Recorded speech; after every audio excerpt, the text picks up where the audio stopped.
On this episode, it's another Journey into Imagination series, and today we have guest Justin Monorail, host of the Passholder Lounge and Monday Morning Monorail podcasts. Today is March 12th, 2024. This is episode 649 of the Main Street Magic Podcast. Jeremy and Rhonda are more than a little fond of Disney World, so they made this podcast to share it all with you. Reports and resorts, top 10 lists of all sorts. Main Street Magic's bringing it home for you. Hello and welcome to another episode of Main Street Magic. I'm your host, Jeremy Stein, and while I'm not joined by my lovely wife, Rhonda, today, I will soon be joined by my quite handsome friend, Justin Monorail. Make sure you check us out on the web at mainstmagic.com, as well as follow on Facebook, Twitter, and Instagram at mainstmagic. If you've not done so already, head out to Facebook and search for the Main Street Magic community and ask to join. If you go ahead and hit that subscribe button, you get brand new episodes every Tuesday and Friday. If you did not get that advanced dining reservation that you so desperately wanted to Disneyland or Walt Disney World, do not fear, because Mouse Dining removes the frustration of booking Disney dining reservations, alerting you when they spot availability for your desired restaurant, date, meal, and time. And yes, this really does work. Visit msmfriends.com to use this free service. And finally, if you're getting ready to plan that next Disney trip, Universal, go on a cruise, or pretty much travel anywhere else in the world, check out our free quote and free travel services at mainstmagictravel.com. On today's episode of Journey into Imagination, where I sit down with theme park content creators, I am joined by my good friend and a repeat guest, Justin Monorail. But this episode promises to be different from his other guest spots. Justin's the host of the Passholder Lounge and Monday Morning Monorail podcasts. Justin is an Orlando local with a passion for Walt Disney World, Universal Studios, SeaWorld, and theme parks beyond. The Passholder Lounge podcast is a show for everyone that enjoys themed entertainment, cocktails, friends, and nonsense. Justin welcomes a rotating guest host to the virtual lounge to have free-form discussions about theme parks, resorts, dining, lounges, and whatever else is on their minds at that time. I have loved any time I get a chance to join this podcast. The Monday Morning Monorail podcast is hosted by Justin and his good friend Landon Doan. Every Monday morning, they bring you the latest theme park news from around Central Florida, including headlines from Walt Disney World, Universal, and SeaWorld. They share travel tips, touring advice, food and drink reviews, and humorous commentary on the hot topics every theme park fan wants to know about. Let's welcome in a four-time Main Street Magic guest, Justin Monorail himself. Welcome back, Justin. It is always a great pleasure to have you here on Main Street Magic Podcast, and I'm super excited for you to join for this episode in our Journey into Imagination series. Oh, thanks for having me, Jeremy. I'm always thrilled to be here, but every time is like the first time again, and I feel that the energy and the excitement of the Main Street Magic studio flowing through my system. I'm ready to do this today. And this is first time, or every time feels like the first time. This is your fourth appearance on Main Street Magic. And do I get a jacket? Next one, I think it's 5. But you currently, times. This episode ties our good friend John Self. Mm-hmm. So what I'm thinking is next time I have you both on. Both 5th times, and then you both get your jacket. Perfect. Because maybe I can get a 2-for-1 deal. So that would help me out.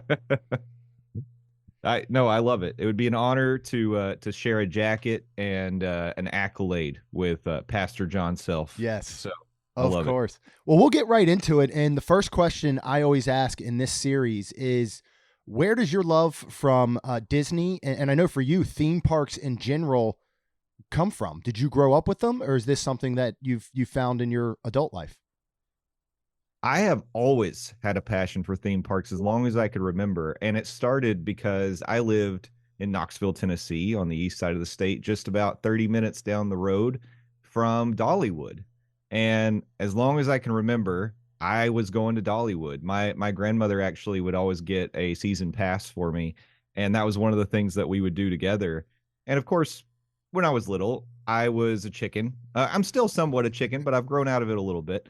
But back in those days, I was just thrilled to do all like the country fair type rides. They have a whole section of the park that's just like kid rides. Yeah. I'd want to do that. And then I was done in the park by like noon and ready to go home and have a nap and, but as I got older, that passion grew. And as I got a little braver and started riding roller coasters, I got to expand my love of theme parks to places like Kings Island, which is a place I got to go to a lot because I had family that lived near Cincinnati. So those parks to me were sort of what raised me. And then, a couple youth group trips down to Six Flags in Atlanta. But over the years, sprinkled throughout my development, we got to take several trips down to Walt Disney World. And I mean, everybody knows it. If you're listening to this podcast, I'm sure you have the same opinion. Once you step into a Disney park, it changes your whole opinion of what a theme park experience can be and maybe should be, fair or not. And so, that probably definitely altered my DNA from an early time when I was little, and it's something that's stuck with me ever since. The themed experiences, the immersion, the magic, just everything about it, and getting to make memories that last a lifetime. It's just, I've got memories I think about to this day from even the first couple of trips that I took to Disney. And so understanding that this was the kind of place that could create lifelong memories with people that you love, it really, obviously impacted me to the point where now, I do this Disney podcast and live down in Orlando, and it's part of who I am. Well, that tees up perfect the next question, which is, you're now in the Orlando area. You're a pass holder at Disney, Universal. Are you at SeaWorld as well? I let the SeaWorld lapse, but Okay. I'll probably re-up at some point. Okay, so you're down here in the Orlando area now. You're visiting these theme parks frequently. You're a local and you're becoming an annual pass holder. What made you decide to say, I'm going to turn this into content, be it a podcast, social media? What was that, look like for you to say, let's do something more out of this than just going to the theme parks. Let's make it a hobby, or maybe one day it becomes some sort of job. What was that transition like? Yeah. So that started, you have to go back to, probably 2016. That's really when I discovered podcast, just generally. I'd heard people talk about them, but I had never really explored them myself, maybe even a little further back. Let's say 2014, because that's when I can specifically remember discovering not just podcasts, but Disney podcasts. Yeah. Because early in 2014 is when I started making the plan that I was going to take my little family to Disney for the first time. My kids, my older daughter, McKenna, had gone when she was, I think, 4 or 5 years old.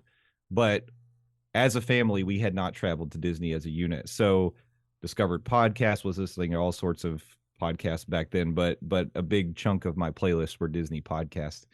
And around that time, I actually started a podcast with my buddy Matt, where we were like, we like talking about nerdy stuff like comic books, movies, video games. And it's fun to do that. But why don't we, we know we have a good banter. People always say we're funny when they're around us and they like listening to us. Why not? Let's let people hear us. People want to hear us talk about nerdy stuff. And so we made a podcast back then. And what would frequently happen is I would find a way to, whatever subject we were talking about, I would tie it into Disney somehow. Yeah. Whether it be technology or just a new ride opened or whatever it could be, I would always tie it back to Disney. And so that was sort of whetting my appetite a little bit. And that eventually grew to the point where Matt was sort of like, all right, this is not a Disney podcast. We don't need to bring that much of it into the show. And I was like, that's fine. I'll split off and make a separate podcast. So yeah, back then that leads us to 2018, which is when I started the Monday Morning Monorail with my family, who had gone with me to the parks in 2014 and caught the bug on that trip, and we're dying to go back ever since. So 4 years later, we started a podcast. We actually ended up going to Disney again in 2018, I think probably because of the podcast. Yeah. But yeah, from there, it just grew. And it was because I like talking about it so much. I know that I study the Disney information about travel advice, how to tour the parks. How do you secure dining reservations? How do you do fast passes back in those days? I knew that better than most people that I was interacting with. And I was like, well, I have a bit of an audio background. Mm-hmm. And I know that if we make a show, it's going to be fun, and we might be able to help people, and we'll be able to talk about something that I'm passionate about. So that's where the Disney podcast started.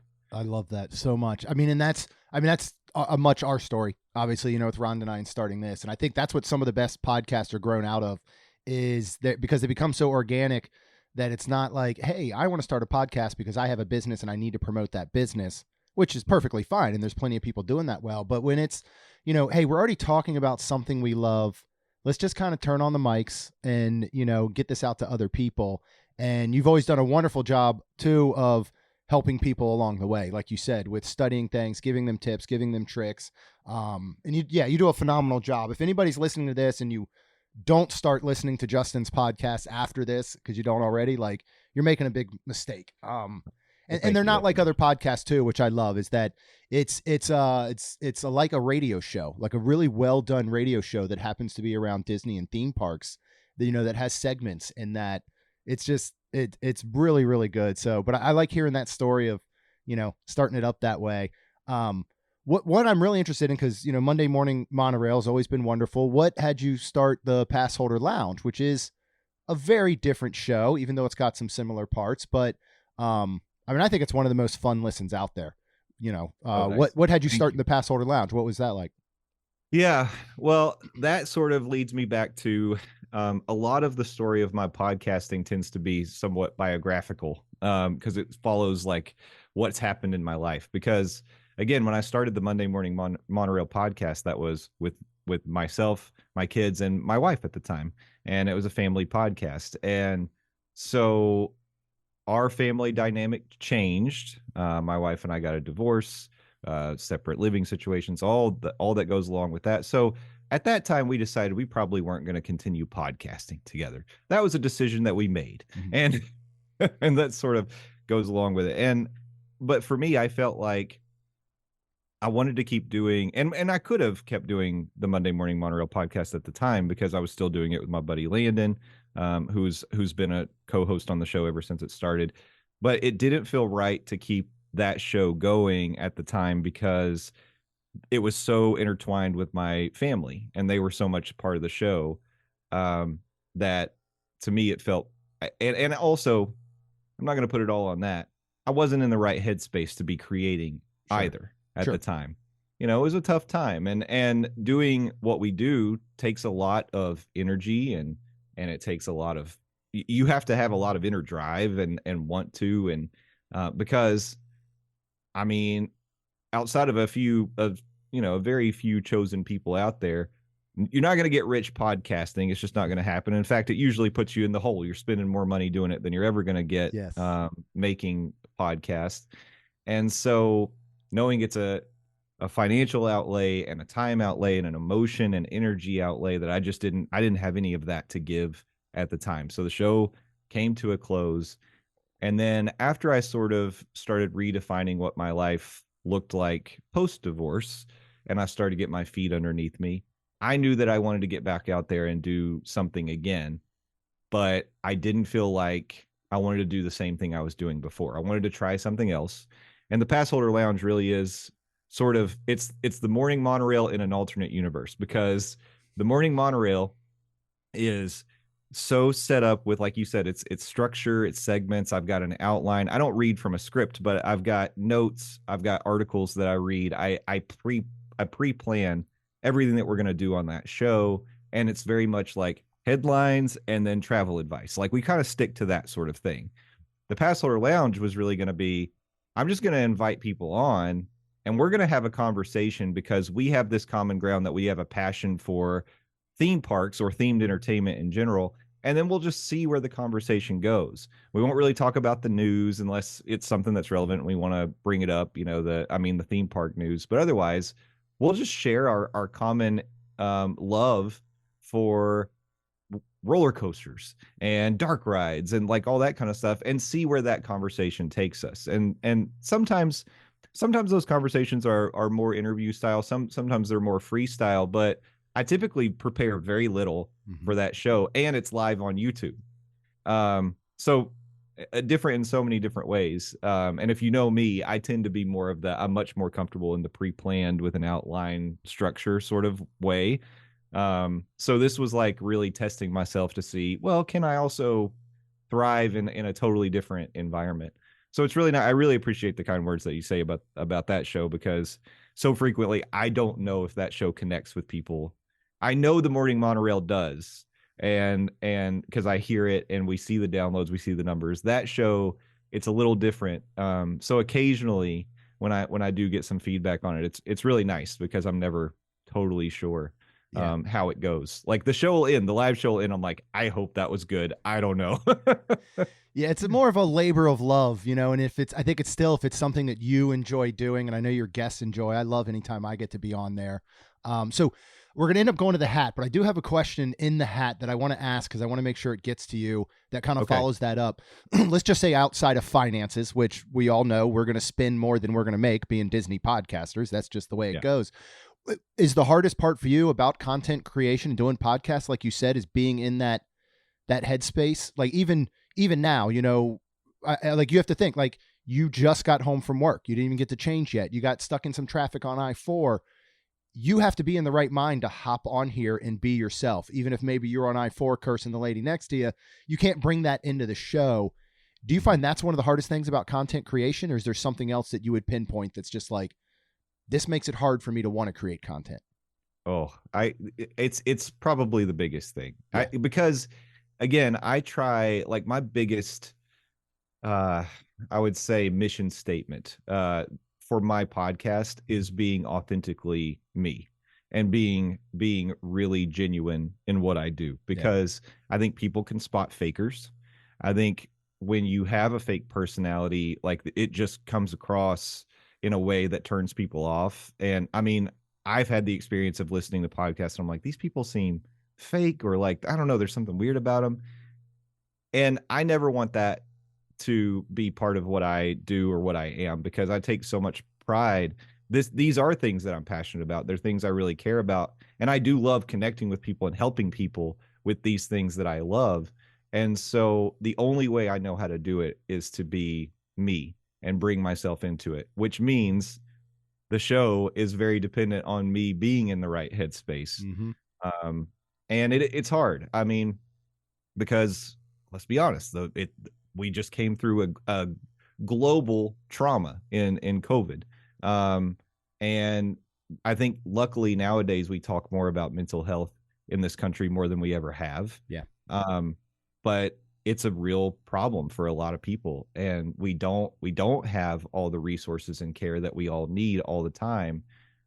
But I think what's helped me in the last few years is really taking time to be more like reflective and really listen to myself and try to give myself the space to, like, if I've got bad energy or I'm not feeling it, like, okay, that's fine. Then step away for a minute, like, put this down. You don't, like, for me, I don't know if this is true for you, Jeremy, but the social media aspect of content creation is it really drains me. Like, it takes a lot of my thought and energy and effort to really try to do a lot of that stuff. And then, of course, part of the nature of the beast is when you start interacting in social media, you start to see all the crap and the negativity, and that starts to pull it from me too. So giving myself that space to be like, I don't have to do that. I can step away from that. Let's stick to the stuff that makes me happy, and really finding that way to sort of feed my mental health and my mental space has helped me to get on better footing, so that I know that I can continue to create consistently in a good, positive way. And I'm not going to find myself burning myself out, and, like, to the point where really what I said when I ended the show originally was like, if everything that you need, all the ingredients you need to make a podcast are in a cup, my cup is empty. Yeah. Like, totally empty. I've got nothing.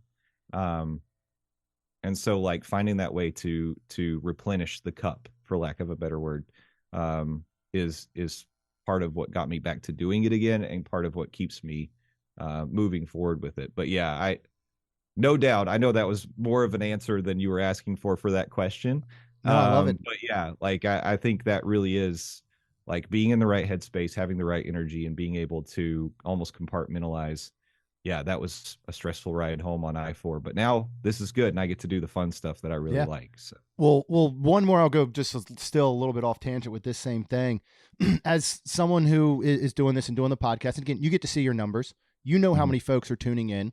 You know how many people are reacting to your posts and stuff on social media.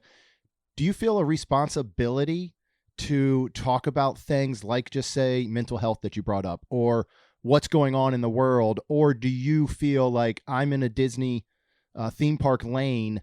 Let me stay in it because that's what people are coming. Sometimes I think, okay, I'll talk to Rhonda. Should we address the elephant in the room about something that's going on in the world that's awful? Mhm. Or is it more our responsibility to take people away from that, because they want to come listen to a Disney show and go, oh, I just had to watch this all over the news. I don't come Yeah. to your show. It's a fine line, right? Between saying we don't want to look like these things are falling on deaf ears, that we're not paying attention to the world and everything going around. But Mhm. do we bring that into something that we're creating to make people feel better and entertained and excited about a trip or laugh or whatever it may be? Do you struggle with that the way that I know I do?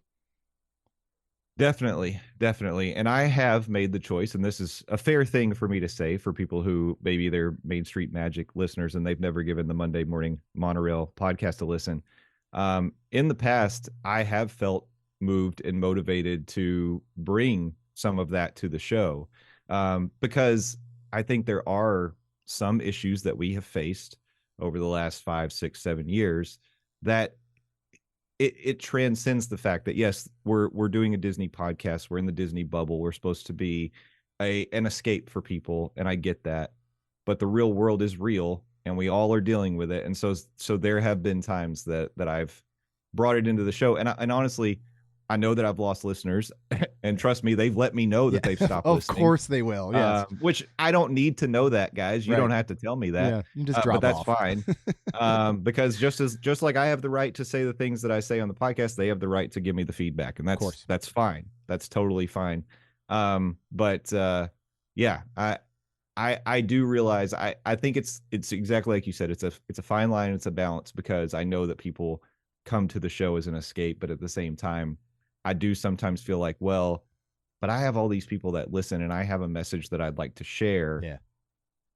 And I guess it kind of comes with the territory. Like I said, my show is genuinely, authentically me. And if I've got something sitting on my heart, probably going to talk about it. Yeah. That's an outstanding answer. Yeah. I just had to go that direction all of a sudden because I was very curious because I have those conversations with myself and other podcasters, but now we really get to have hopefully some fun with the hat. All right. So we'll, I'd like to usually keep these right around an hour and under. So we'll go through some questions, and however many we get through till our time is up is what we do. But I'd love to get your thoughts and answers. And if I got anything important to say, then I'll go ahead and throw it out there too. Please. All right. Do. First one. Why do you think that others just aren't Disney people? Like they don't drink the Disney tea. What is it about them that Disney doesn't get them excited? I think it could be a combination of things. I think they could be people that just never growing up, they didn't go to Disney for one reason or another. Maybe it could have been the family wasn't fortunate enough to be able to afford a trip like that, and so they did other things. Or it could just be their parents hate Disney and they never wanted to take them. So there could be, that could be an aspect of it. Another aspect of it could be sort of the marketing, because we do tend to see when you see Disney marketing, it's very family focused. It tends to be very family focused. Yeah. Yep. With a emphasis on the magic that it creates for kids and the fairy tale and the princesses. So I think that a lot of people, this is me saying this as a huge Disney fan. I do think that a lot of people who are just like, oh, Disney's not my thing. I'm not interested in going to the Disney parks, and I wouldn't take a vacation to do that. They've never done it. Yeah. For the most part, I would say a majority of those people have never done it. And if they did, especially if they did it the right way, and I mean, I don't mean to say that in a condescending way. What I mean to say is there are people who take trips to Disney totally unprepared. Yeah. They don't know about setting your dining reservation 60 days in advance. They don't know about Genie Plus. They don't know about Lightning Lane. They go and they expect, oh, this is just like any other vacation. And it's not at all. And they could have a really bad trip. And that could then affect them for the rest of their lives. So they go and they experience in a way, maybe they did do the research or they go with someone who's been there before and then they get the taste of it. I always say, because people tend to think of Animal Kingdom as the fourth best park, Right. fourth best Disney theme park. And I always say, if you were to go there with me one day, like do it my way, it might become your favorite. Yeah. And I just mean because I know how to maximize that park and do it like it's especially if you're the kind of person who's like, I go on vacation to vacation. I want to relax. I don't want to get up early in the morning. I don't want a commando tour and all that. Hey, Animal Kingdom is your Huckleberry in that case. But anyways, yeah, I do think that I think there are people who legitimately go and they're like, this is just not for me. Mm-hmm. And that could be, let's say that's like 25%. But I think the other 75% are just people that they either decided a long time ago they would never like Disney, or they, have just never given it a chance. And that's fine. It's crowded enough as it is. They don't have to come. Oh, agree completely. Yeah. I mean, yeah, I agree with that. I think you're either usually unaware or unprepared, with what Disney is. And I certainly would never fault anyone that goes on vacation, even if they do it all, air quote, right. That still comes out and is like, yeah, that just wasn't for me. But I do think it's the ones that a lot of the times, like you said, it's a large portion that they just weren't prepared. So, they're the ones that saying, well, I had to wait 3 hours for a ride and I couldn't do any dining because they didn't even know to make reservations. Or like you said, from the marketing, they're sitting there going, well, I don't have kids that young anymore. What are we going to do there? It's not going to be enjoyable. So, they should probably listen to more podcasts. I would think Disney podcasts. I recommend it. Check out the Passholder Lounge. Talk about a lot of drinks. Yeah, exactly. All right. How do you feel about the current state of Disney parks and the changes that have been implemented since the pandemic? I think that largely, it's good that the parks have returned to quote unquote normal. Yeah. It's a new normal, and it's not totally all the way back, but I think that it's good that it, in whatever way that we can define the new normal in the parks that we've gotten there. I think that when we talk about the new normal, the big things that really stick out are like the reservations, the daily reservations that have come and are here to stay, at least for now, for pass holders anyway. And I think it's fine. It's more of an inconvenience than it is anything else. I don't think it'll ever. I would be shocked if it ever totally goes away. But it's okay. I wish there were some things that Disney did when the parks reopened after they had closed for the pandemic that I wish had never gone away completely. Like, I just read an article, I think yesterday, and it was talking about the only character cavalcade, the pandemic era character cavalcade that still exists is the pontoon boats at the Animal Kingdom. Yeah, no, that's right. And everything else is gone. And I was like, well, that's a shame, because that was a nice addition. They're so good to the parks. Yeah. Like, I love that they're still doing it at Animal Kingdom. Every time one of those boats go by, I'm sitting down on the deck at Flame Tree Barbecue having my barbecue mac and cheese. Yeah. I love to see Rafiki go by on the pontoon boat. That's great. Outstanding. I know. You remember that we had the princesses that would come through Epcot and World Showcase? Yeah. Oh, I loved that. Yeah. That was so good, riding the carriages. And then I enjoyed at Magic Kingdom, I enjoyed when they would do their kind of periodic cavalcades through the parks. Those were nice too. Hollywood Studios did it at the Cars. Yeah. So anyway, there are certain things like that I missed that were little enhancements where they were trying to find, well, the park experience is different now, so we've got to add something so that people feel like they're getting their value.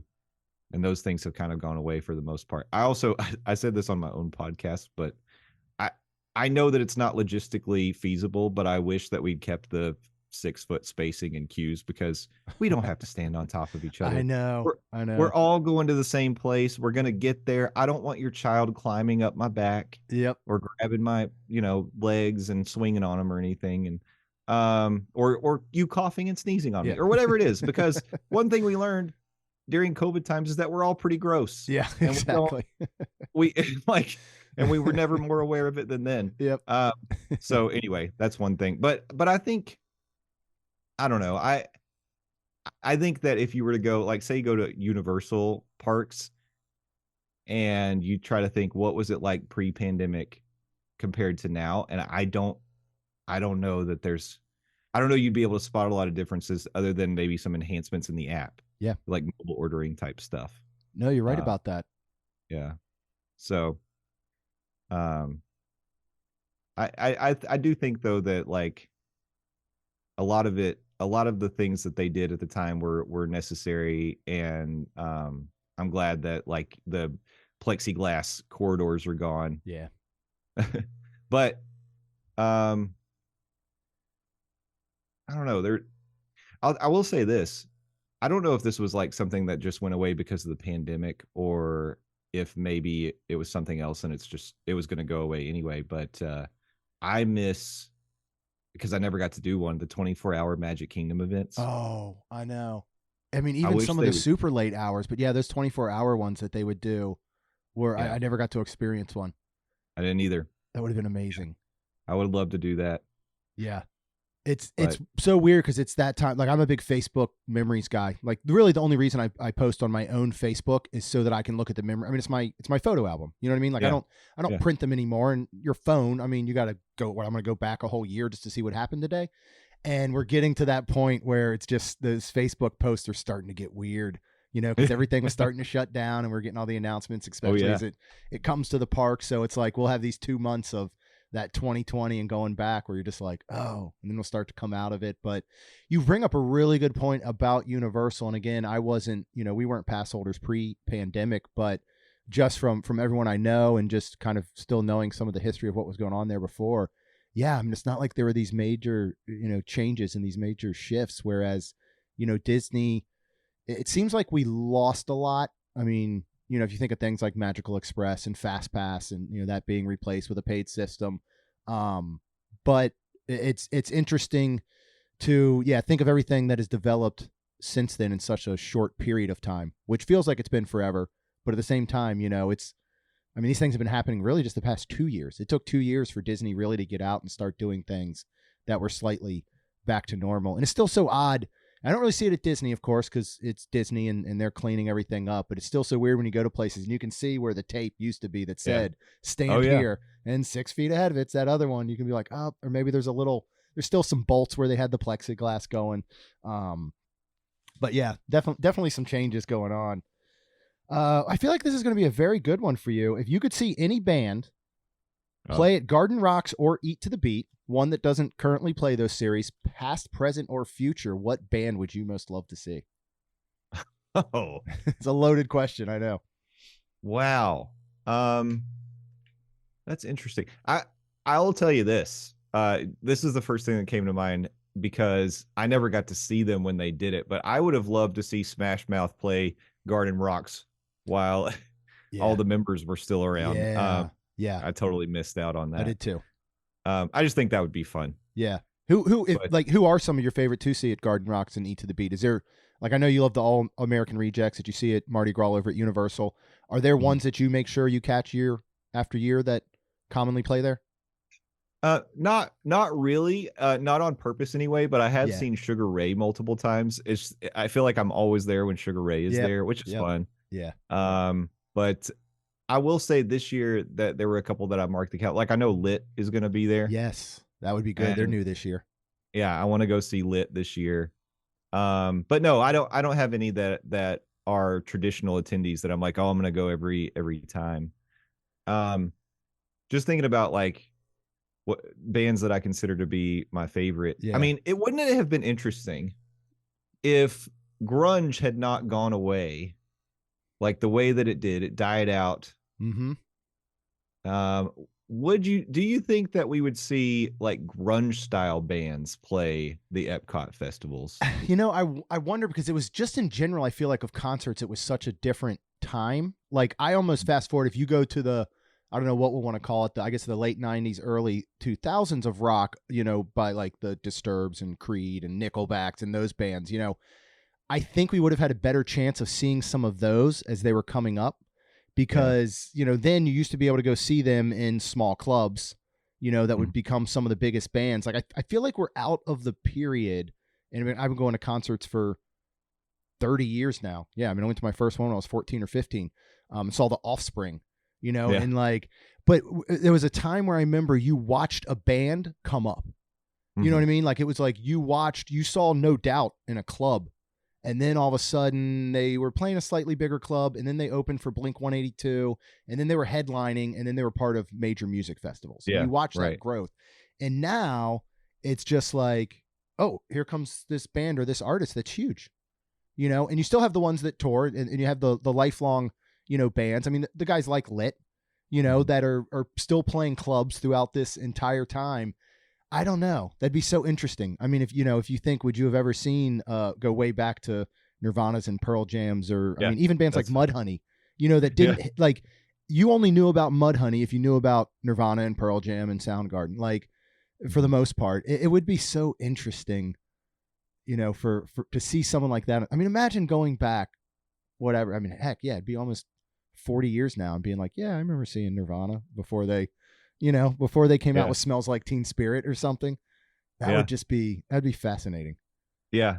Well, and speaking of like grunge dying out, I mean, it killed 80s hair metal, right? Yeah. So 80s hair bands, like imagine seeing like Bon Jovi in their prime. Oh my at goodness. Garden Rocks or something like that. Because I think about like bands like that, or Poison or Whitesnake or something, like where it's so fun to just sing along with those songs. Like that would be a cool band to see in an environment like that. Yeah. Because it'd be wild. Yeah. And I mean, would be I wish they could get more that the casual fan could be a part of. Like, I mean, I know Lit would be outstanding, but right now I can name My Own Worst Enemy. I can't name another song. Yeah. Now, chances are I would go see them, and some might come to mind. Like, that's the Plain White Tees for me. I'm like, okay, I'm going. The Plain White Tees are playing at Garden Rocks or whatever. I was like, I'll check out Hey There, Delilah. That's all I'll know. I knew every single song and could sing along, but you don't really realize it. So, yeah, I think most of these are still, a lot of them are in the one-hit wonders, unless they have kind of like a cult following or something like that. And then we get a lot of these like 70s to 80s bands that it's like just the lead singer. It's them reinventing themselves. So it'd be interesting to see who else they could potentially bring. I mean, I don't even know if I can answer my own question that I just asked you. Like, if somebody, without me going into, for me personally, a Creed, a Pearl Jam, or Nirvana. Obviously, anybody would like to see them at Garden Rocks. But I'm trying to think of like that band that maybe I love that is a little bit smaller that could fit within that. Because, I mean, shoot, I feel like the biggest band that plays at any of them is Hanson. I mean, really, that draws the most crowds year after year. And I mean, I haven't heard a Hanson song since Mbop. You know, like I don't know about them, but I know they have this cult following that's really big. It'd be interesting to see some more acts like that, I think. Yeah. I was actually, the way I'm trying to think about answering the question, because a lot of my favorite bands I have had the chance to see live, at least once. Not all of them, but a lot of them. But I'm also trying to think in the context of like, who would be likely to see and who would be fun in that environment. Yeah. Like to where, you know, the whole crowd would be into it. You'd be singing and dancing and just having a grand time. I think that like you said, like it's an interesting bandwidth, because it tends to be, these bands that were one-hit wonders, or they haven't really had a hit in 30 years. Or it's like a local band that they found that's going to fill, you know, the stage. So like think of it in that context, it's like Semisonic or something. Oh, that's a good one. Might be fun to see. Heck, this whole Creed Summer of '99 tour that's coming. Now, obviously, Creed is a big bill. Three Doors Down, and some of those are big bills. But they've got some of those bands along the lines, I feel like, of a Semisonic that will be touring with them on some of them. I think you could pull out some good ones there. Another thing I'd like to see, and they were doing some of the local bands. I don't know if they're still doing them. I can't remember if I think they were doing them during Garden Rocks coming out of the pandemic when they first started again, because they needed to fill some space. I would love to see some of these national touring cover bands, you know, like, I mean, there's amazing ones that do Sublime and the Beatles, and it'd be really cool to bring some of those in, you know, for some weekends. And so, maybe we can't see the Nirvanas or something, but if you find this like, or Metallica, you know, but you find this like national cover band that's touring, simply doing that, and they dress the part and they act the part, like that'd be something that'd be really, really cool to see. I mean, I've seen a Beatles cover band on stage that, like, I mean, they did set changes, wardrobe changes, everything throughout the Beatles history. And you just imagine, like, if I was alive when the Beatles were and I saw them in concert, I feel like this is what it would be like. And Ooh, it's incredible. that's very cool. And I just had sort of a chilling thought. Can you imagine like if Elvis was still alive, do you think there's a chance they'd bring him in to do a set of Garden Rocks right now? I mean, it's so possible because you have to think at some point was that career gonna, I mean, it sounds awful, go down and up, like, because same thing, you couldn't get Dolly Parton there or Cher, and they've had the longevity that Elvis would have had at this point. Yeah, that's true. So that's a really interesting one. This turned But into he like was a whole doing other his podcast. residency in Vegas. You know, I was Yeah. just thinking like, is he someone who would be likely like at this point where, because it seemed like it was hard for him to leave the stage. Right. Yeah. You know, Oh, he would totally So, still be performing. that would be really interesting. I like that one. But again, right now, get a Elvis cover, Michael Jackson cover, to Yeah. come in for the weekend. Like, that would be super cool. All right, next one. I don't think I know the answer to this. Do you have any Disney related tattoos? If so, what do you have? And if not, would you ever get one done? I don't have any right Okay. now. I would. I've actually thought about it a lot because right now I just have a single tattoo that I Mhm. got nearly 20 years ago at this point. And so it's always been a thought in my head. It's like, well, maybe it's time to get another one. And I just have never landed on anything that's really taken me. But Yeah. I would love to get something Disney related because I do feel like the tattoos that I want to get have some sort of a meaning to me in some way. You brought up Dolly Parton. Actually, I've considered getting a Dolly tattoo. Yeah. Being that my background is in the foothills of Tennessee, just like Right. hers. I think Dolly's a queen. So I'd absolutely get a Dolly tattoo. But yeah, I don't know if it would be like a character reference or if it would be a ride reference. Now that would be or just like a park icon kind of Right. thing. That's something I need to consider. So I would say that like I definitely love the Haunted Mansion enough to get something Haunted Mansion related. Yeah. So let's just say right now that's the most likely scenario. Okay. I like that one. That's Rhonda's next plan. I mean, she finished her one sleeve of villains, but she's going to go take it back on the shoulder with Haunted Mansion, I think is the next one. Yeah, Haunted Mansion, I think, is a clear cut, a good one. All right, I think this is going to be good because you are a Disney fan. You are a Universal fan. How concerned do you think Disney actually is about Epic Universe? So I think they're concerned because they know for certain that it's going to cut into their reservations and turnstile in 2025. Mm-hmm. They have to be. And I think now, is it like a five alarm, emergency? No, definitely not. They've known this was coming. Right. I don't know that anybody thought Universal would make as much progress as they have on the park in the last couple of years. And I will say, like, that they're watching anytime Universal drops their, a press release, this, the CGI fly through of the park, the previews of the different areas and the kinds of things, Disney's watching that.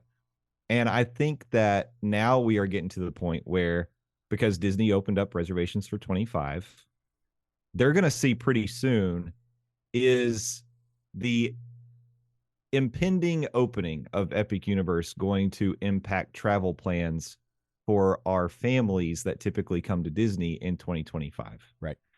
That's going to be pretty obvious, like in the next few months. Yeah. So I do think that they're concerned.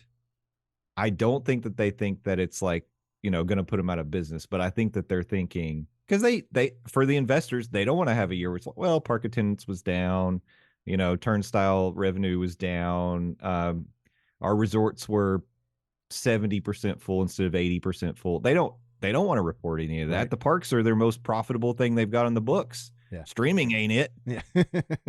So, I think this is why this water park perk that we heard about for 25, while it's not an answer to Epic, what it is incentive for people to book resort stays at Disney resorts in 25, which is what they need. Yeah. Because I mean, and the resorts are hurting right now. I mean, look at some of the Florida resident and AP rates for this summer. Like, they're the lowest I've seen them in a long time. And we're back to, $155 a night for all-stars, in the low 200s for some of the moderates.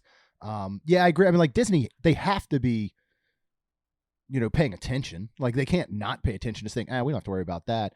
Yeah, I think everybody's expecting them to be so proactive. Like, well, Disney has to, announce 3 new lands in 2025, or they're just going to lose all their business. And so it's going to be a very interesting dynamic. And like you were saying, how many people, because Universal is going to see the same. They're going to see people that said, normally our family would be coming in 2024. We are not. We're waiting for 2025. And that's going to affect Disney in that same manner, especially for people that do split stays, people from, overseas and United Kingdom that come for 2 weeks and they go to Universal, they go to Disney. They're holding off possibly as well. It's going to be an interesting, but this is the thing that I find so crazy is everybody wants to battle Universal and Disney against each other. And yes, it would be great if every time Universal opened something big, Disney did, and vice versa, and they kept going back. That'd be great. But in the end, theme park fans win regardless. Yeah. If Disney does nothing, we're still winning because now we've got Epic Universe. Mm-hmm. So it's interesting, but that's getting all into society and what, social media looks like. Anyway, I don't think, and like you said, I don't think Disney feels like they have to go, match for match on what Universal's doing. Yeah. But I do think that they're going to watch real closely. And no, they don't have to announce we're opening 3 new lands. But what they can do is look at the reaction to Epic, look at the things that are working well. Can we implement some of that and what our future plans are? Who knows? Yeah. I mean, and let's be honest, if they were going to be opening something huge in 25, we would already know about it. It would have to be under construction. Oh, yeah. With the way that Disney, gets their construction work done. It takes look at Epcot. It's still Walcott. And that project was supposed to be done. I mean, and since New Fantasyland opened, we as Walt Disney World fans have gotten a lot. I mean, we've gotten a ton. I understand it's not an entire new park, but we have gotten multiple lands, rides, updates. I mean, even coming down to resort, like we've gotten a lot out of that over the past, decade. But at the same time, not once has Disney released anything major more than once in a given year. They hold off on all that. That was Tron's whole plan, I think. I mean, they can, Tron took forever to build, but they're like, what's our huge one for 2023? Yeah. We had Guardians in 2022. We're going to have Bayou Adventure in 2024. We can stall Tron a little bit. We can put all our marketing around it. We're opening one big thing a year. And when people look back, they go, heck, look at what we've gotten. Every year we get something major at Disney World. So I think part of that's all of their plan as well. So we'll see. Which Disney IP that currently is not in the parks do you want to see brought to life and how? So let's just say there's one that's not in the parks, or of course you could expand something like the Muppets, but what's maybe one that is not in the parks at all that you think should be there? Yeah. Yeah, that's a good one. And we'll stick obviously to Walt Disney World. So you could always bring something from some of the other parks that, may or may not have just opened or be opening or whatever it may be. That's all good too. So I want to see something done, and I'm sticking with this one because this came to my mind recently, and we were just talking about how I don't think that it got a fair shake, but I would love to see Onward get its day in the parks. Yeah. I think Onward is a really fun, really good movie. I think it's got a lot of heart. I think that it was very unfortunate that it went to theaters early March of of the shutdown. Yep. I mean, because it never had a chance because of that. And then when people watched it on streaming, they were like, I don't know. I mean, we were all in a mood at that time. Yeah. Let's all remember. But I think that it's great. I think the characters are fun. I think that's a really fun world. And so I would definitely love to see something done with it in the parks. Now, what would they do with it? I'm thinking some sort of an interactive experience where you get to learn how to use the magic, because that's part of that story, right? That they've all gotten lazy because they have technology, so nobody knows how to use magic anymore. So maybe somehow it's almost like the Journey of Water, but instead it's like the Journey of Magic. It could be like a walkthrough thing. Wonders of Life Pavilion. Yeah, teaches you how to do certain things. You can, I like that. Maybe incorporate some of the technology that they hinted at for Galaxy's Edge that we never got. I remember early on when they were talking about you would get to walk along the streets in Batuu and maybe even like use the Force. Yeah. And that never came to fruition. So let's use that for our our Journey interactive experience. I Or love that idea. That's outstanding. All right, I think that's my answer now. I'll take Big Hero 6 any chance I can get. Like I even missed Yeah. that meet and greet, was so good. Like that Mm. was one of the best. I'd take anything there, but I don't think we're getting that over here. So we'll see. I would like you to answer this as both a Walt Disney World pass holder and a Universal pass holder. Do Okay. you feel valued as an annual pass holder? And you can talk about each of the two. Oh, now that is an interesting question. Yeah, it's a I debate, think- I think, between the two. Yeah. I think that I have a little bit of bias about what I'm going to say about Disney, because I think so frequently we hear them talk about annual pass holders in Central Florida are not their focus. Right. It's not the same as like Disneyland, where most of the people that go to that park are locals, Yeah. or in the area, and they're pass holders. Yeah. They don't look at, that's not the strategy. That's not how they approach Central Florida.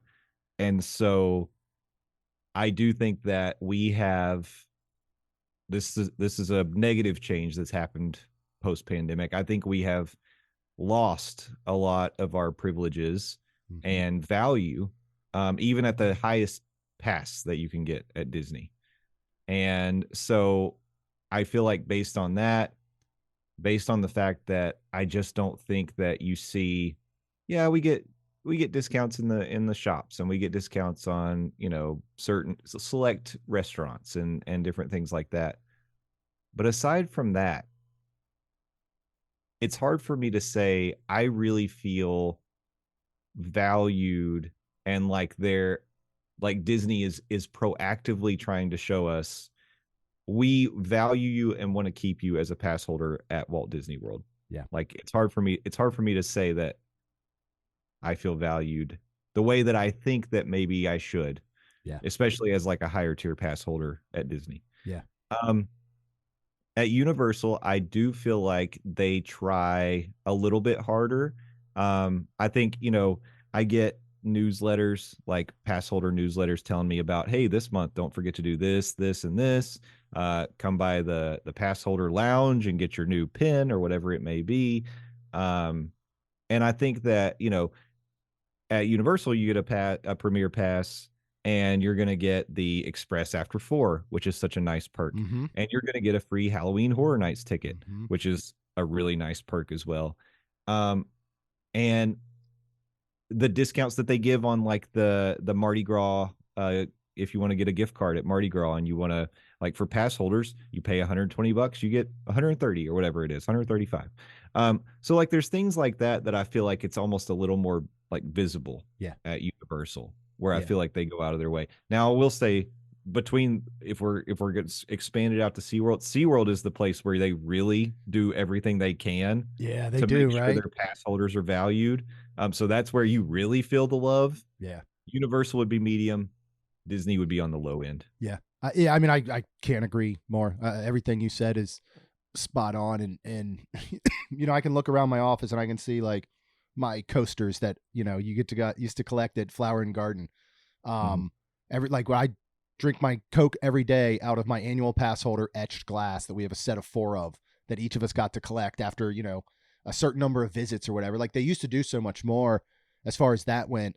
And then, not to sound elite in any way, but as you mentioned, as premier pass holders, other than blockout dates, there is no difference between all of the passes. They're not tiered, which I really appreciated that Universal does. As you mentioned, as a premier pass holder and spending that money, you get, those discounted cards, you get your Halloween Horror Nights, you get valet. Like we didn't use valet for like the first 2 years, and then we started using it, and I was like, this is the greatest perk in the world. This will save me 30 minutes in security every time I come and drive here. Like, and I mean, we were lucky last Saturday. We were down there for Lacey's dance competition, and ahead of time I was like, well, we're gonna have some breaks. Let me just make some park reservations. And luckily I made one for Saturday, but come about midweek, if I had not, as an Incredipass holder who has no blockout dates, I would not have been able to make a reservation for that park. Mm-hmm. And it wouldn't have mattered what time I showed up. I could have showed up an hour before opening and still been there ahead of many other pass holders that would come that day, and it still would have been like, no, you can't. And so I think not having those tiers, same with the discounts are the same, regardless. They're different over at Universal. So I still feel personally that the value you get out of a Disney World annual pass is equal to one at Universal based on, again, size and what you have to access between resorts and parks and rides and all of that. But it's I don't disagree with anyone that would come to me and say, I no longer feel valued as a Disney World pass holder. I would be like, okay. I wouldn't even really have to ask why. You know what I mean? I'll just be like, okay, I get it. Yeah, it's just following the trends of what we've seen happen over the last few years. Yeah. And it's hard to say. I don't see Disney actively trying to find ways to add value to the pass. It seems like they're trying to monetize the things that they can, and they're taking away some of the value. So I agree with you. You're still getting value as a pass holder because you have access to so much. Yeah. I'm just saying I don't feel the love back in Agreed. a lot of ways. Yeah. No, I agree with you completely. You got time for one more? Yeah, sure. All right. Well, hopefully it's a good one. It's all up to the sorting hat. I guess I could have actually gotten a sorting hat.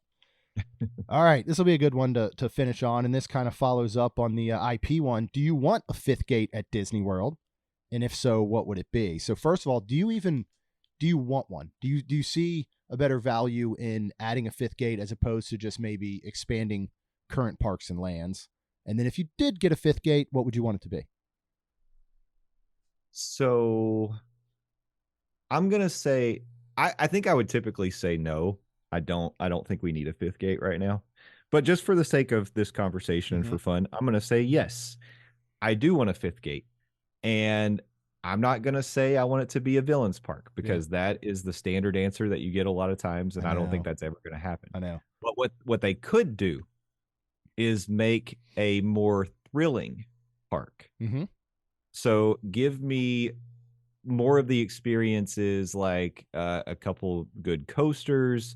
Give me, what comes to mind is alien encounter, extraterrestrial alien encounter. Oh, yeah. I loved that attraction. Yeah. I know it was a terrible fit for Magic Kingdom. I stand by the fact that I think that if it had been put in Hollywood Studios, it may still be there today. Agree. Because I think it fits better. But give me a park where something like that is welcome. And now the fact that Disney owns 20th Century Fox, and they have access to so many interesting IPs that probably just don't fit in the parks that they have today. Let's put them in that park. And so you've got Epcot, which people say is a more adult park because of World Showcase and drinking and all that sort of thing. That's fine. And we've got some cool rides there, but I want more. I would love to see what Disney could do with like a more of a thrill park. Yeah. And using those IPs that they can't use anywhere else. Yeah. I like that idea a lot. That would be super cool. Yeah, that's the fifth part. And this is where it'd be so interesting to ask this question to folks who say, yes, I want a fifth gate at Disney World, after they see what happens to pricing and annual passes and ticketing when Epic Universe opens. Yeah, exactly. Because that's immediately what I go to. Obviously, we get price increases. Everybody does. I mean, hell, milk gets price increases every year, so we're going to get price increases every year. But just imagine what it would be like if a fifth park was added. And that park went to your annual pass, and that park went to your park hopper for, date-based tickets. And that part, like, as opposed to saying, well, we just opened a whole new land, and maybe those prices go up a little bit more than they did the year before, but they're not going to just go through the roof. But no, I love more of a thrill park, more of a, not necessarily adult park, but, older ages that, we're all minimum height requirements are 52 inches or something for most of the rides. Trying to target that demographic that right now I do feel like there's a gap at Disney where, it's great until you're 12, 13 years old, but then you get to that age where you're too cool for it. And there's a lot of things, there's not a ton to pull you in, where that's where Universal really shines. They're like, hey, come over here. We don't do the pixie dust stuff. That was their whole ad campaign for a while. Yeah. Oh, I know. So if Disney had a counter for that, plus it would be, I just would love to see Disney and the Imagineers take on a totally different feeling park than what we've got today and see what they could do with it. Yeah. I mean, imagine a Velocicoaster style coaster based around a Disney or Fox IP over in a whole new gate.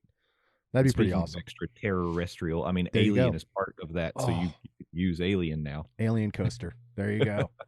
Well, Justin, thanks so much. This was so fun. I like it because, I mean, I know you well enough, but I got to learn a lot more about you, which is super cool. And yeah, we always have a fun conversation.